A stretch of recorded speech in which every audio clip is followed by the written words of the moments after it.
What's up, everybody? It's your boy Bill Shocker, the 96 Shocker here with our RGBL Week 5 Team Builder. You guys can hit that like button if you haven't already. Subscribe to join the Bill Shocker crew today because you'll be brilliant with the King crew. We are here to face off against Natalie. I believe that's how you pronounce her name. She actually took over for, I believe, one of our Week 1 people or something. I don't really remember. No, she took over for someone, finished drafting out a team, and then took over from there. So, but first off, I really appreciate the fact that girls like her getting the draft league. Really shows you that not all guys will do it. Girls can do it too. It's an open world. But nonetheless, let's break down her team. Her team can. But before that, if you guys can hit the like button, subscribe to the Crew today to be with the king of the crew. Even if I already said it.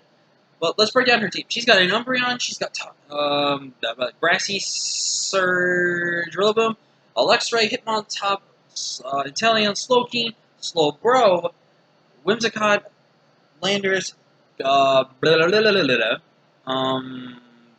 and Golurk. I know I'm stumbling his name. Looking at this matchup, her ground types really just are not good this game. I've got levitated futures, I've got mons that get ice coverage, I have mons that can resist, I have mons that just wall them out completely. And again, I've got great coverage on my team. There's nothing these ground types can do. So I obviously think Golurk makes 0 sense. A lot of my team just beats Golurk. Flygon doesn't really do too much because again I have a Fairy type, I've got an Ice type, I've got a levitated Fusebon. I got several levitated Fusebon. The only ground type I can kind of see come is Landorus, just because Landorus can be run special, and there's also some decent special sets with Landorus. Actually, no, I've ran it before. Whimsicott could potentially come as, like, kind of a utility set, potentially. Galarian Slowbro very well can come to this match. The only thing I see it not going to be able to do is check certain mons, like, say, Bronzong, for example. But other than that, I kind of don't see any other reason to bring it. I mean, it can obviously be a brought on, for sure.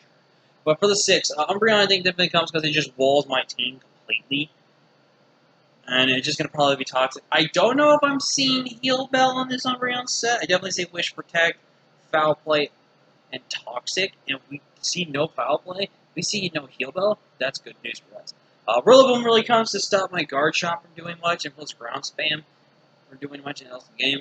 Hitmontop of that has to come. If Hitmontop does not come, she has no safe switch-ins to knockoff. She has no safe switch-ins to anything on my team at all from Weavile.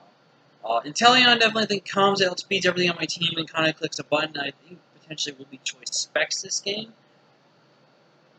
And I think the Slowking comes. Now, Slowking is not as strong of a good mon, but again, you can potentially get switched up for Slowbro Galarian, but I think Slowking comes because of access to Trick Room and the fact that bringing in like an Adamant or Brave-Natured Luxray on Trick Room team is scary.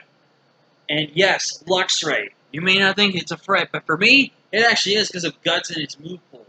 So Luxray is definitely something I'm going to be on the lookout for. So looking at our team, here it is. Like I said, she's got no switch-ins to Weavile, so it's time to bring the Adamant Weavile. We have a very specific EV creep here. So I looked at it, and I don't know how versed she is into draft. I don't know if she has seen how people do kind of play from going like timid, modest, stuff like that.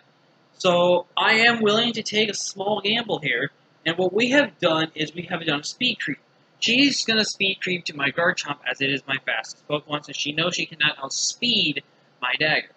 There's a very good chance she runs Timid or Modest. Regardless of what she does, I'm going to be running enough speed to outspeed a speed creeping Inteleon on top of my Garchomp.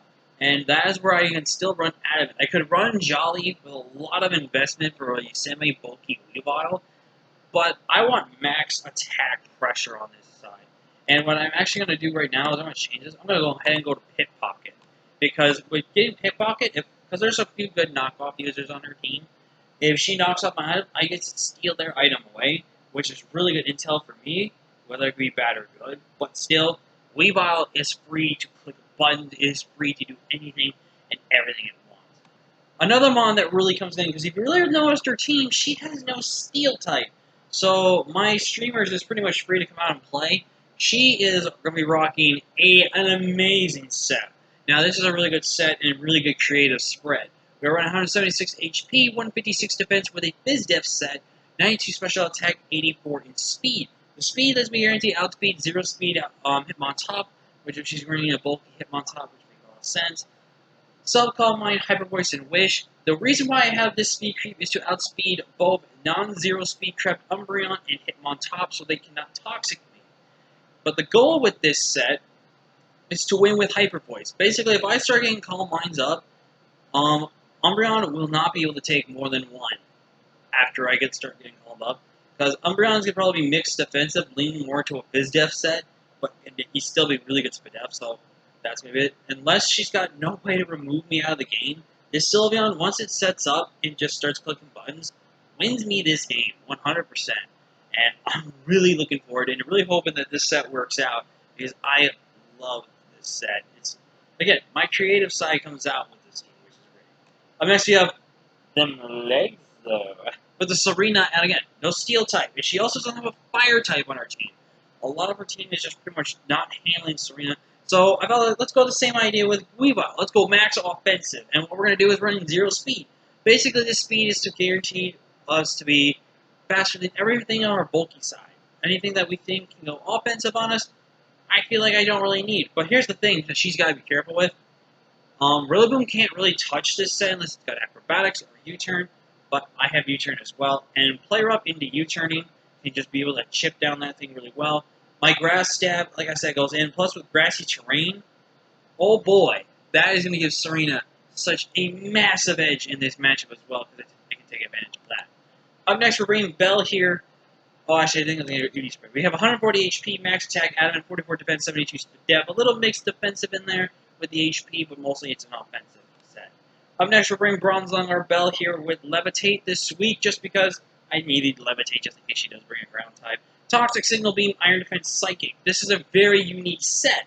We are running max HP, 32 defense, 112 in SpDef, 112 special attack, 32 defense.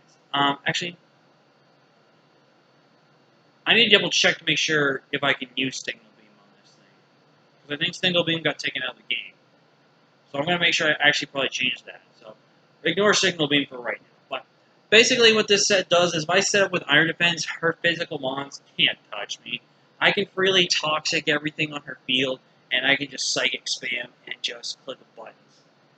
If for some reason that Rillaboom's got a high horsepower, it can't touch me. There's so much of my team she actually struggles to touch on this side because, again, it's really, really good. I'm really looking forward to this. Making his debut is, you're right, guys, it's Game Boy, look here. Oh, man, don't give a cover credit, please don't do this. But we've got Rotom here, and Rotom's actually really interesting because, again, she doesn't have a really good ground. Her ground types can't do anything to me. So, what's that mean? Free Will-O-Wisp, which means free Hex. And Thunderbolt. Thunderbolt is super good this game because I can spam it pretty much easily because it has no ground type. And if she even brings a ground type, I have Will-O-Wisp. Will-O-Wisp is really good. Now, I am running the weakness policy, which is a little risky, you might ask, because most times I'll just die to something. Here's the thing. This is meant to sit in front of Umbreon, and for Umbreon to click Foul Play in front of my face. If Umbreon clicks Foul Play as I Nasty Plot, that thing is going to just drop straight to a T-Bolt, or something's going to drop straight to a T-Bolt, if anything's not faster. We do have enough speed to where we are faster than everything that is not Inteleon, I believe, because this is made to outspeed the Rillaboom in that sense of regard. But I think Rotom can really do some work here in this game, and I'm really looking forward to trying it out. And the mother-freaking MVP of this side, besides, Garchomp and Weavile, it's your boy, Get Loud! The X-Plot, and again, no Ghost type scares me. There's no Steel type. We are running full mono, semi-mono normal spam this week. Hyper Voice to go through subs, Boom Burst because there's no safe switch-in, Ice Beam just in case the ground types do come, is the only real switch-ins to this thing besides the bulky waters. And then Toxic. Toxic's just really there to spread Toxic crowds around. 124 HP, max special attack, modest nature, 20 to speed to outspeed the 0 speed invested mons, 112 in speed up for a bulk side. But that's me, team guys. Like, comment, share, subscribe. I'll see you guys there. Peace!